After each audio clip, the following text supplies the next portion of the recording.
May binigay sa akin. Magandang hapon po. Magandang hapon po.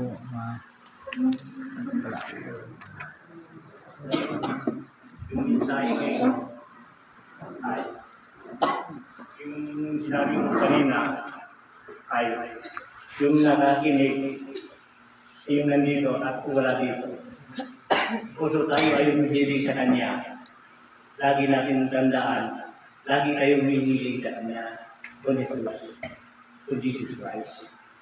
Kung di lahat ng oras na kahilig ka ngayon, sabi mo, Ama, gabayan mo pa ako, uuwi ako doon sa amin.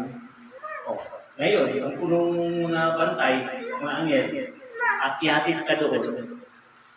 Pagkatapos ihatid ka doon sa hiling ng Ama, ay uuwi din ng anghel, kagabantay din, babalik ka ng Ama, para mag-report din siya. Master, sabi niya, ay nandito na ako. Ay nahinatid ko na yung umiling sa inyo, nag-iingi ng gabay sa inyo. Ang sabi ng halimbawa tayo doon, umiling sa Kanya. Kung huwag natin sayangin ang bawat kilos natin hanggang sa paglakad natin, lagi tayo humihiling sa Kanya. Hindi sabihin ninyo, umuting ako ngayon, araw ito, hindi buong araw babantayan kayo ng Diyos. Yung hiling nyo sa trabaho ka babantayan.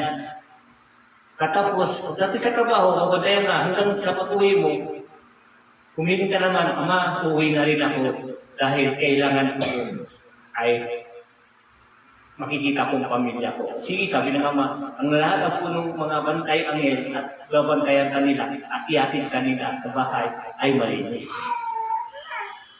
Kung tayo ay isipin natin, ang hinihiling natin ngayon, ang akala mo kung araw yun, hindi. Kung ano man hinihiling mo, ang saan pupunta, hanggang doon lang. Dahil marami, bilyon-bilyon tayo dito, bilyon-bilyon ang mga tao. Dahil iisang Diyos natin ang taga-likas sa atin.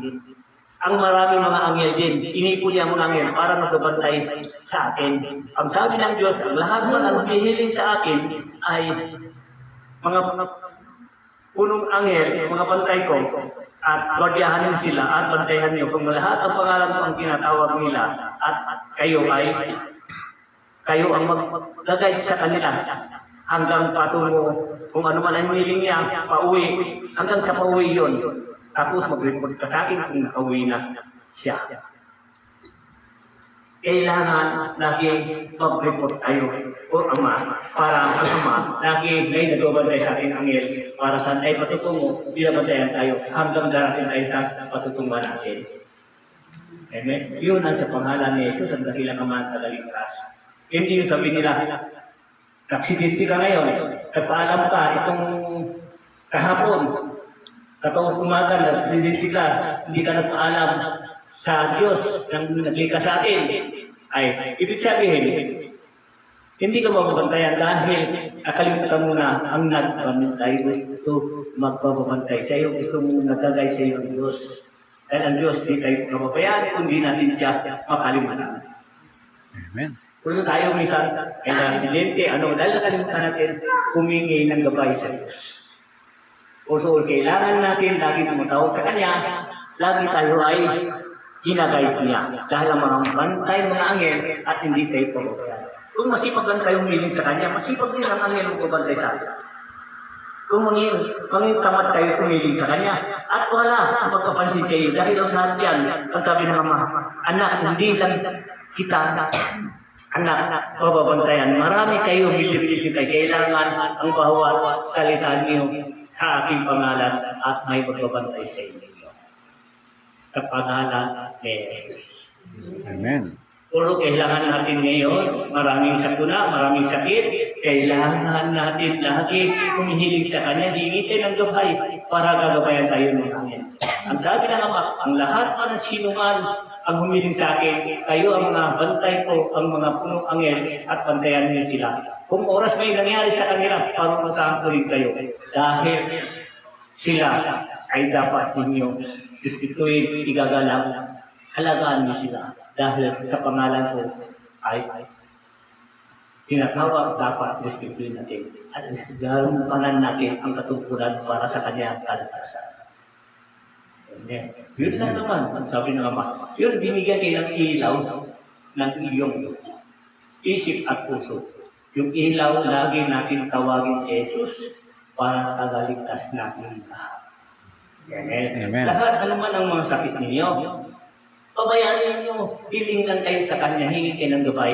At di kayo pababayaan ng Angel, tuloy-tuloy ang bantay sa inyo, basta laging tatawagin ay ang dakilang Ama natin ng isang liwanag. Ang liwanag yun si Jesus. Amen. Dahil ang karamihan, ang Diyos liwanag. Talagang tunay na liwanag ay si Jesus. Kung kailangan, humiling tayo ng liwanag para liwanagan lahat ang isipan at puso natin at paglakad natin, liwanag din. Malayo ang biglasya sa atin. Puso, kailangan natin magbalik loob sa Diyos. Amen. Ano, may masasabi ba kayo? O mayroon ba o wala? Tama ba ang sinabi ko? Hindi. Tama po, Ama. Hindi lahat yan. Kailangan natin gawin natin habang malakas pa tayo. Habang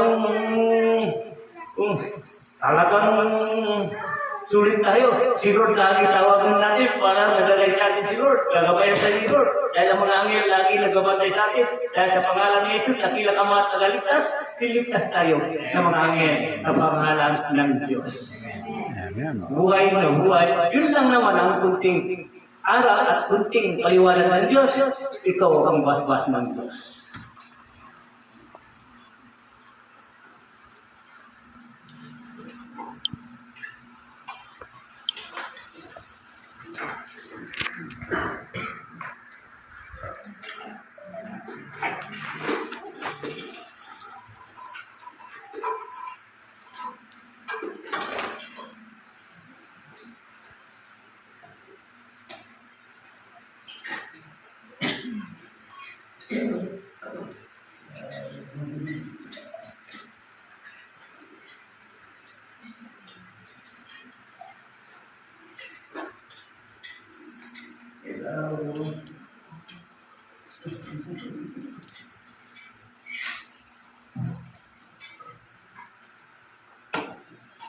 Yan ang lahat ng bagay na pumili. Kung ano nang naramdaman ninyo sa pangalan ni Jesus, dakilan ang malaki, Ama, ito ang tubig na bawat ninyo. At lahat man ang mga naramdaman namin. Alam namin po, kayo ang isang himala sa pag-iwanan namin sa inyo. Kayo ang buhay namin ay hihilit ang kalakasan namin. Ay kasinurin ka sa ginawa namin. Ang lahat ng sakit ay mawala sa pangalan ni Jesus. Amen. Mabuhay kayo lahat sa pangalan ni Jesus na pinakamat at nagbukas. Siya ang tunay natin.